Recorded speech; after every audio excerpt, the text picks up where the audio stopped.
Les différentes méthodes de greffage. Maîtrisez l'art de la multiplication végétale.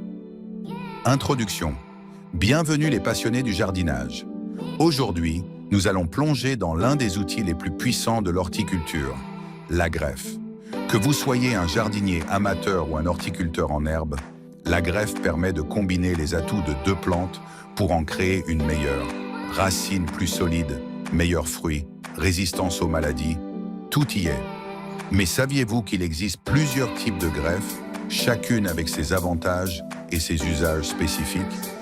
Dans cette vidéo, nous allons explorer 5 méthodes de greffage courantes, comprendre comment elles fonctionnent, quand les utiliser et vous donner des conseils pour réussir vos greffes section 1. Qu'est-ce que la greffe? La greffe consiste à unir deux plantes pour qu'elles ne fassent plus qu'une. La partie supérieure que l'on souhaite multiplier s'appelle le greffon. La partie inférieure, qui fournit les racines, s'appelle le porte-greffe. L'élément essentiel, l'alignement du cambium, la fine couche active des tiges, qui permet la circulation de l'eau et des nutriments. Voyons maintenant les différentes techniques. Section 2. 5 méthodes de greffe courantes. 1. La greffe en fente anglaise. Whip and tongue. C'est l'une des techniques les plus précises, utilisée quand le greffon et le porte-greffe ont un diamètre similaire, idéal pour les pommiers ou poiriers. On fait une coupe en biais sur chaque tige, puis une entaille en forme de languette. Les deux parties s'imbriquent l'une dans l'autre, formant une union solide. Ensuite, on attache le tout, idéal pour les arbres fruitiers à bois dur. Conseil: utilisez toujours un couteau bien aiguisé pour des coupes nettes. 2. La greffe en fente simple, cleft grafting. Utile pour insérer un petit greffon dans un gros porte-greffe, souvent utilisé pour changer la variété d'un arbre adulte. On fend le tronc du porte-greffe, puis on insère un ou deux greffons taillés en coin dans la fente. Idéal pour le surgreffage d'arbres matures. Conseil: protégez la zone exposée avec de la cire à greffer pour éviter le dessèchement. 3. La greffe par écussonnage, T-budding. L'écussonnage consiste à greffer un œil au lieu d'une branche entière. On fait une incision en forme de T dans l'écorce du porte-greffe, puis on insère le bourgeon sous les lèvres de l'écorce. Idéal pour rosiers, agrumes, fruits à noyaux.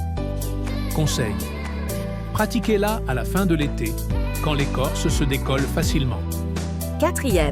La greffe en incrustation latérale, side veneer. Cette méthode est parfaite pour les conifères comme les pins ou les genévriers. On pratique une entaille sur le côté du porte-greffe, puis on y adapte un greffon taillé de façon complémentaire. Idéal pour les arbres ornementaux et conifères. Conseil: l'alignement précis du cambium est essentiel. 5. La greffe de rapprochement, approach grafting. Ici, on ne coupe ni le greffon ni le porte-greffe immédiatement.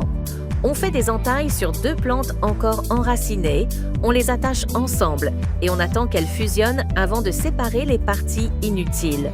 Idéal pour les espèces difficiles à greffer ou les essais incertains. Conseil: soyez patient, c'est une méthode plus lente. Astuce pour réussir vos greffes. Stérilisez vos outils avant chaque greffe.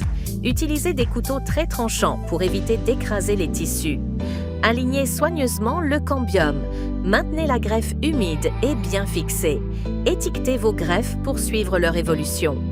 Conclusion. La greffe peut paraître complexe, mais une fois maîtrisée, c'est une des techniques les plus gratifiantes. Que ce soit pour cloner votre variété préférée ou renforcer la résistance d'un arbre, les méthodes de greffe ouvrent des perspectives incroyables.